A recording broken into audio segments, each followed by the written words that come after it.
وَلَقَدْ يَسَّرْنَا الْقُرْآنَ لِلذِّكْرِ فَهَلْ مِن مُدَّكِرٍ۔ اور یقیناً ہم نے قرآن مجید کو آسان بنا دیا ہے، تو کیا کوئی ہے نصیحت حاصل کرنے والا؟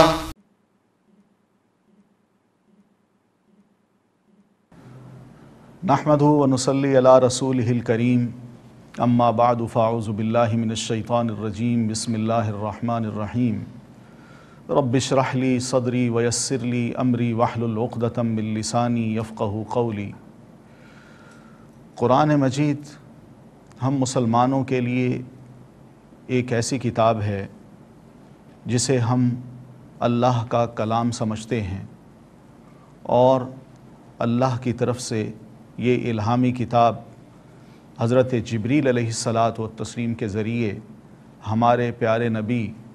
حضرت محمد مصطفیٰ صلی اللہ علیہ وسلم کے قلب اطہر پر نازل ہوئی ہے۔ اس قرآن مجید کو جب کوئی غیر جانبدار اور عقل مند انسان پڑھتا ہے یا سنتا ہے تو وہ یہ ضرور سوچتا ہے کہ قرآن مجید عربوں پہ نازل ہوا، عربی زبان میں نازل ہوا، مگر آج غیر عربوں کی ایک کثیر تعداد قرآن مجید کو نہ صرف پڑھتی ہے بلکہ قرآن مجید کے پڑھنے کے جو انداز اور قاعدے ہیں ان قواعد کو بھی ملحوظ رکھ کے قرآن مجید کی تلاوت کی جاتی ہے۔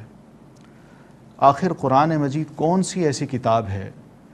کہ جس کے اندر یہ خاص بات پائی جاتی ہے کہ عربی زبان نہ جاننے والا انسان بھی قرآن مجید کو بڑی آسانی کے ساتھ پڑھ لیتا ہے؟ پھر اسی طرح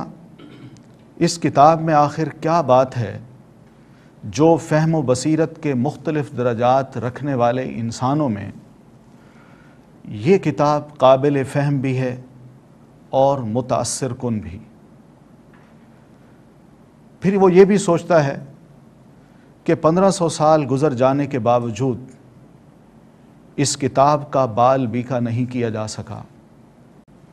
اور جس دن سے یہ قرآن اترا ہے اور اللہ کے رسول صلی اللہ علیہ وسلم نے اس امت میں چھوڑا ہے، 1500 سال گزر جانے کے باوجود یہ کتاب صحیح اور سالم اور ہر طریقے سے محفوظ ہے، جبکہ اس کے مقابل میں دیگر الہامی کتابیں اپنی اصل حقیقت کو باقی نہیں رکھ سکیں۔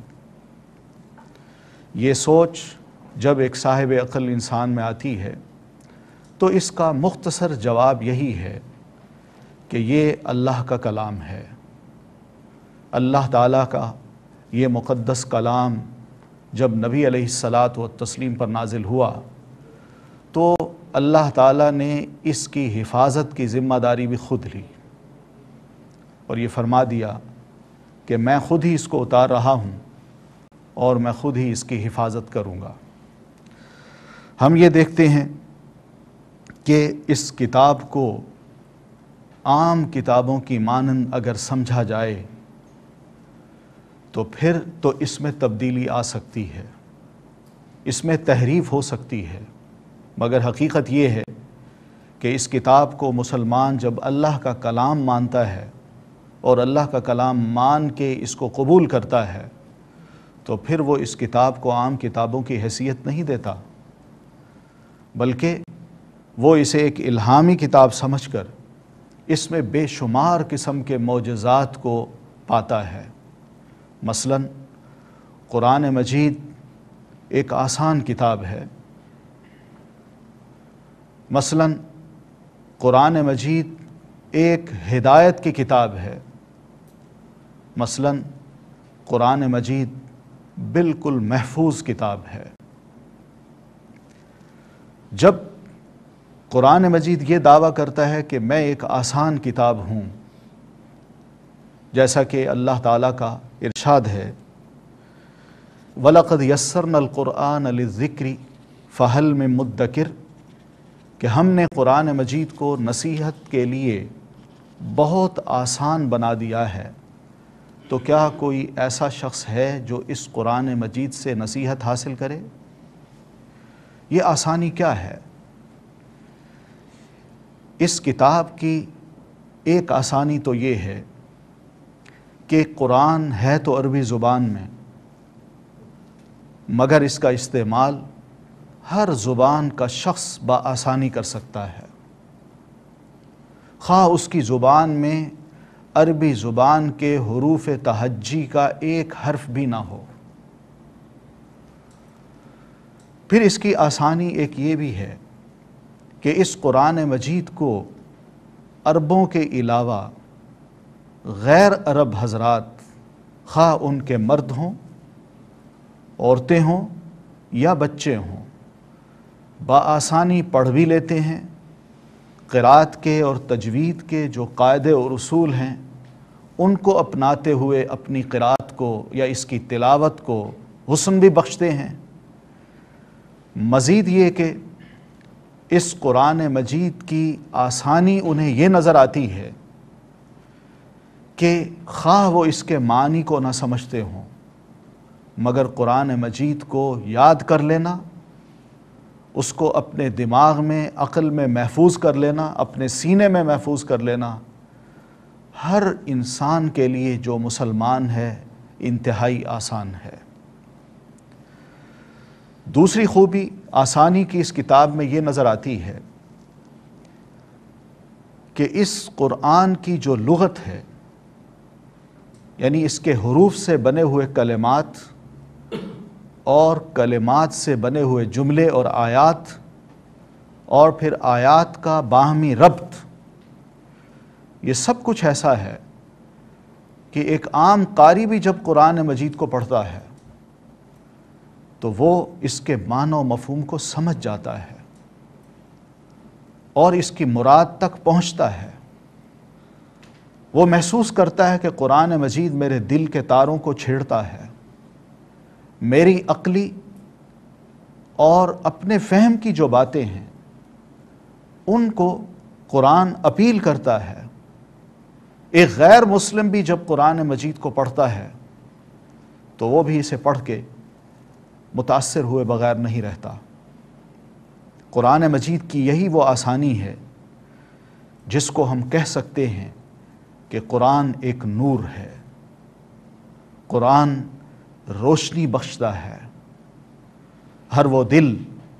جو قرآن مجید کو اس خیال سے پڑھتا ہے کہ میں اس سے روشنی حاصل کروں تو قرآن مجید اس کے لیے انتہائی آسان ہو جاتا ہے۔ یہی قرآن مجید کا ایک بہت بڑا معجزہ ہے۔ پھر یہ بات کہ قرآن مجید کی تیسیر اور آسانی کے باوجود قرآن مجید میں چند ایک مقامات ایسے ہیں جن میں اللہ تبارک و تعالیٰ نے مخصوص اصطلاحات کو استعمال کیا ہے اور اس کا ایک مخصوص انداز ہے۔ ان اصطلاحات اور اس کی ترتیب کو سمجھنے کے لیے چند علوم کی بلا شبہ ضرورت پڑتی ہے، اور یہ علوم اگر مسلمان حاصل کر لے تو پھر قرآن مجید کے ان مشکل مقامات کو بآسانی سمجھنا بھی مسلمان کے لیے ممکن ہے۔ اور پھر آج اللہ کے فضل و کرم سے ہمارے مفسرین کرام نے قرآن مجید کے ان علوم کو یا ان اصطلاحات کو اپنی آسان ترین زبان میں منتقل کر کے ہم مسلمانوں کے لیے قرآن مجید کو سمجھنا اور آسان بنا دیا ہے۔ اس اعتبار سے قرآن مجید واقعی آسان ہے۔ وَلَقَدْ يَسَّرْنَا الْقُرْآنَ لِلذِّكْرِ فَهَلْ مِن مُدَّكِرٍ، ہم نے قرآن مجید کو ایک آسان کتاب بنایا ہے۔ اس میں تیسیر ہے، اس میں مشکل نہیں، اس کے مشکل مقامات بھی انسان اگر غور سے پڑھے تو وہ بھی آسان ہو جاتے ہیں۔ مزید یہ کہ قرآن مجید کا ایک اعجاز یہ بھی ہے کہ قرآن مجید کتاب ہدایت ہے۔ اس کو اللہ تبارک و تعالیٰ نے ایک ہدایت کی کتاب بنا کے پیش کیا ہے، اور اس کا تعارف بھی یہی ہے کہ ھدی للناس، کہ یہ کتاب لوگوں کے لیے ہدایت کا باعث بنتی ہے۔ ناس کا لفظ قرآن مجید استعمال کرتا ہے۔ ناس سے مراد عام لوگ بھی ہیں، خاص لوگ بھی ہیں۔ ذہنی سطح کے مختلف لوگ جب بھی قرآن مجید کا مطالعہ کریں گے تو ان کو لازماً اور یقیناً ہدایت نصیب ہوگی۔ مزید یہ کہ جب قرآن کو یہ کہا گیا ہے کہ ھدی للناس، یہ قرآن ہدایت کی کتاب ہے، تو اس کو ہدایت کی کتاب سمجھ کے ہی پڑھنا چاہیے کہ میں نے اس سے ہدایت لینی ہے، اس سے رہنمائی لینی ہے، اس کو ہدایت نہیں کرنی بلکہ اس سے میں نے خود رہنمائی لینی ہے۔ اور جب انسان اس ذہن کے ساتھ اس کو پڑھتا ہے تو قرآن ہدایت کے راستے، رہنمائی کے راستے ایسے انسان کے لیے کھول دیتا ہے، اور ایسے انسان کو ہدایت نصیب ہو جاتی ہے۔ مگر جو لوگ قرآن مجید کا مطالعہ اپنے اپنے ذوق کے مطابق کریں اور اپنے اپنے ذوق کے مطابق قرآن مجید کی آیات کا انتخاب کریں، تو پھر اس قرآن کا رہنمائی کرنا انتہائی محدود ہو جاتا ہے، پھر کامل رہنمائی حاصل نہیں ہوتی۔ مکمل اور اکمل رہنمائی قرآن مجید کی مکمل مطالعے کے ذریعے سے ہی ہو سکتی ہے۔ اس وجہ سے قرآن مجید کو جب ہدایت کی کتاب کہا گیا ہے تو اس کا مطلب واضح ہے کہ ایک انسان قرآن کو جب کھولے اور اس کا مطالعہ کرے تو وہ اس ذہن کے ساتھ کرے کہ میں نے اس سے ہدایت لینی ہے اور میں نے اس کو ہدایت نہیں دینی۔ اس لیے یہ بہت ضروری ہوگا کہ اس کا مطالعہ کرنے والا اپنی عقل اور سوچ کو قرآن کے تابع کر دے، اپنی عقل اور سوچ کو قرآن کے تابع کرنے سے ہی قرآن مجید اپنی ہدایت دکھاتا ہے۔ مزید یہ کہ اپنے اپنے ذوق کے مطابق قرآن مجید کا مطالعہ نامناسب ہوگا، تب جا کر یہ کتاب کتاب ہدایت بنتی ہے اور پھر انسان کو ہدایت نصیب ہوتی ہے۔ قرآن مجید کی ضمانت ہے کہ ان ھذا القرآن یہدی للتی ہی اقوم، کہ یہ قرآن مجید واقعتاً اس راہ کی رہنمائی کرتی ہے جو بالکل سیدھی ہے، جس میں کوئی ٹیڑھ پن نہیں۔ قرآن مجید کے صفحات کا مطالعہ کرتے دوران ایک قاری پر یہ باتیں بالکل واضح ہو جاتی ہیں کہ اس کتاب میں ہم انسانوں کی تاریخ ہے، اور اس تاریخ میں ہم انسانوں کی جو مختلف اقوام اس زمین پر آباد ہوئی ہیں ان کے عروج اور زوال کی ایک داستان ہے۔ اس کتاب کے مطالعے کے دوران ایک قاری یہ ضرور محسوس کرتا ہے کہ قرآن مجید میں اللہ تعالیٰ نے انبیاء کے حالات بیان کیے ہیں اور مختلف قوموں کے عروج اور زوال کی جو داستانیں ہیں وہ تفصیل کے ساتھ بیان کی ہیں۔ قرآن مجید میں کچھ احکام ہیں، کچھ آرڈرز ہیں جو اللہ تعالیٰ نے ہم انسانوں کو عطا کیے ہیں۔ ان احکام کو ایک مسلمان جب پڑھتا ہے تو اپنی دل کی گہرائی کے ساتھ یہ تہیہ کرتا ہے کہ میں اللہ کے ان احکام کو ماننے کے لیے ذہنی، عقلی اور قلبی طور پر اور عملی طور پر تیار ہوں۔ قرآن مجید اس اعتبار سے رہنمائی کرتا ہے۔ اللہ کے رسول صلی اللہ علیہ وسلم کا ارشاد ہے کہ ان اللہ یرفع بہذا الکتاب اقواما ویضع بہ آخرین، کہ اللہ تعالیٰ اس کتاب کے ذریعے سے مختلف قوموں کو عروج بخشتا ہے اگر وہ اس پر عمل کریں، اور اسی کتاب کے ذریعے سے مختلف قوموں کو ذلت و پستی سے دوچار کرتا ہے اگر وہ اس پر عمل چھوڑ دیں۔ اس قرآن کا ہمارے پیارے رسول صلی اللہ علیہ وسلم پر اترنا ہمارے رسول صلی اللہ علیہ وسلم کے لیے بھی باعث شرف اور افتخار ہے، اور جو اس کو مانتا ہے اس کے لیے بھی قرآن مجید سرمایہ حیات ہے۔ اللہ تعالیٰ کا ارشاد ہے وَإِنَّهُ لَذِكْرٌ لَكَ وَلِقَوْمِكَ، اللہ کے رسول یہ قرآن آپ کے لیے ایک بہت بڑا شرف ہے، اور آپ کی قوم کے لیے بھی۔ وَسَوْفَ تُسْأَلُونَ، اس شرف کو پانے کے بعد کل قیامت کو ہم نے آپ سے ضرور پوچھنا ہے کہ اس کتاب کا خیال کس قدر کیا گیا، اس کتاب پر عمل کس حد تک کیا گیا، اس کے ماننے والے نے اس کتاب کو کس حد تک مانا۔ اس اعتبار سے قرآن مجید کا پڑھنا، اس کا مطالعہ کرنا ایک مسلمان کے لیے بہت ضروری ہے۔ اس کتاب کے ذریعے سے مسلمان کو نور حاصل ہوتا ہے۔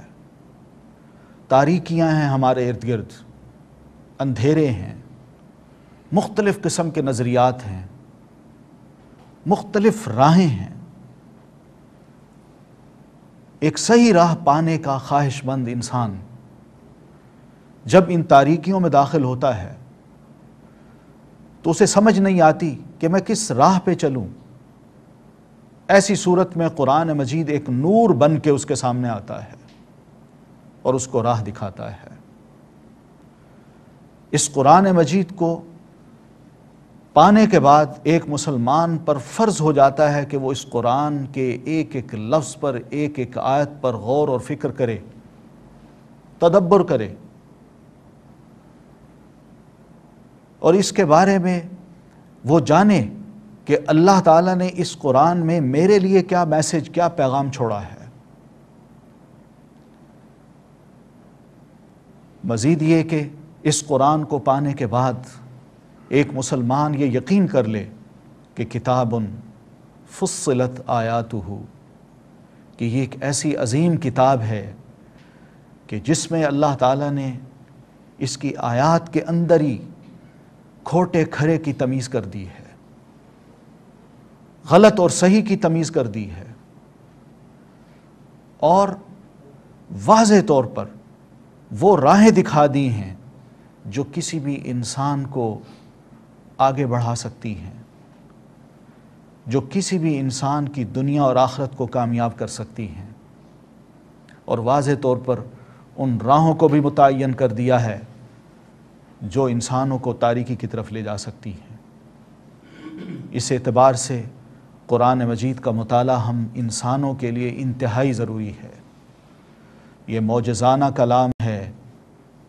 اس کلام کا مد مقابل لانے سے لوگ آج تک عاجز ہیں، نہیں لا سکتے۔ بہت بڑا شرف ہے ہم مسلمانوں کے لیے اس کتاب کو پا کے اور پھر اس کتاب کو مان کے۔ یہ وہ کتاب ہے جس کا تقاضا قرآن نے یہی کیا ہے کہ اس پہ غور و فکر کیا جائے، مگر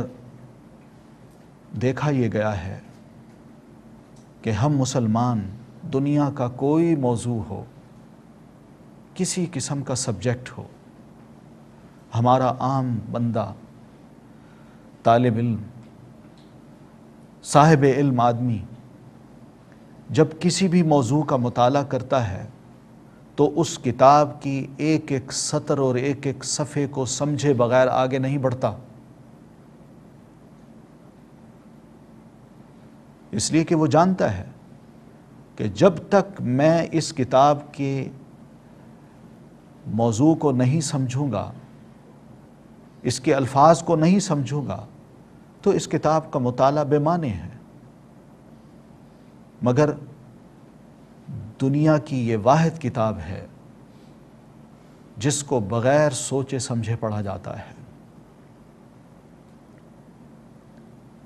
اور بغیر سوچے سمجھے اس کی آیات کو پڑھ کے مسلمان آگے گزر جاتا ہے، جبکہ حقیقت یہ ہے کہ قرآن مجید اگر معمولی سی سوچ کے ساتھ پڑھا جائے تو قرآن مجید نہ صرف اپنی بات کو سمجھاتا جاتا ہے بلکہ آسان تر ہوتا جاتا ہے۔ اس لیے اس کتاب کو مشکل سمجھنے کی بجائے ہم اللہ کی اس بات پر یقین کرتے ہوئے کہ یہ آسان کتاب ہے، اس کو آسان کتاب سمجھ کے اس کا مطالعہ کرنا چاہیے۔ ایک بڑی عجیب سی بات ہے کہ دنیا کے مختلف علوم کا جب ہم مطالعہ کرتے ہیں، کسی بھی سبجیکٹ کا، تو پہلے سب سے آسان کتاب کا مطالعہ کرتے ہیں، اس کی مبادیات کو پڑھتے ہیں، اور پھر جب اس موضوع کو مزید پڑھنا چاہیں تو یہ موضوع مشکل سے مشکل تر ہوتا جاتا ہے۔ یعنی میٹرک میں اگر میں نے کوئی موضوع پڑھا تو ایف اے میں وہ موضوع مشکل ہو گیا، بی اے میں اور مشکل ہو گیا، ایم اے میں اور مشکل ہوتا گیا۔ لیکن قرآن مجید اس کے برعکس ایک بار پڑھا جائے تو مشکل لگتا ہے، اور پھر جب اس کو پڑھا جائے تو یہ آسان ہوتا جاتا ہے، مزید اس کا مطالعہ کیا جائے تو آسان تر ہوتا جاتا ہے۔ قرآن مجید کی ایک معجزانہ کیفیت ایک مسلمان محسوس کرتا ہے، اور یہی کیفیت مسلمان کو قرآن سے جوڑ دیتی ہے۔ مسلمان اگر یہ چاہتا ہے کہ میں قرآن مجید کے ساتھ اپنے آپ کو جوڑوں تو اس کے لیے بڑا ضروری ہوگا کہ قرآن کے ساتھ اپنے آپ کو مکمل طور پر وابستہ کر لے، اور اس میں کبھی لا تعلقی پیدا نہ ہونے دے، اس کا مسلسل مطالعہ کرے۔ اس مسلسل مطالعے سے قرآن مجید آسان ہوتا جائے گا۔ اس کی سب سے بڑی خوبی یہی ہے کہ اس سے جتنا تعلق جوڑا جائے یہ اتنا آسان تعلق مسلمان سے اپنا جوڑتا ہے، اور جتنا اس سے دور ہوا جائے اتنا ہی قرآن مجید بھی اس سے دور ہوتا جاتا ہے۔ اس لیے قرآن مجید کا مطالعہ ہم سب مسلمانوں کے لیے انتہائی ضروری ہے۔ اس لیے ہم یہ چاہتے ہیں کہ ہم قرآن مجید کو اس انداز سے پڑھیں کہ قرآن مجید کے الفاظ کو، اس کی آیات کو بآسانی سمجھ سکیں۔ تو انشاءاللہ ہماری یہ گفتگو ایک تمہید کے طور پر جو آپ کے سامنے کی گئی ہے، انشاءاللہ آگے بڑھے گی، اور ہم قرآن مجید کا مطالعہ شروع کریں گے اور کوشش کریں گے کہ قرآن مجید کو آسان انداز سے پیش بھی کیا جائے، اسے سمجھا بھی جائے، اور پھر اس قرآن مجید کو نہ صرف سمجھ کے بلکہ اپنے لیے، اپنی دنیا کے لیے اور اپنی آخرت کے لیے بھی کچھ توشہ تیار کر لیا جائے۔ اقول قولی ھذا واستغفر اللہ لی ولکم ولسائر المسلمین برحمتک یا ارحم الراحمین۔ وَلَقَدْ يَسَّرْنَا الْقُرْآنَ لِلذِّكْرِ فَهَلْ مِن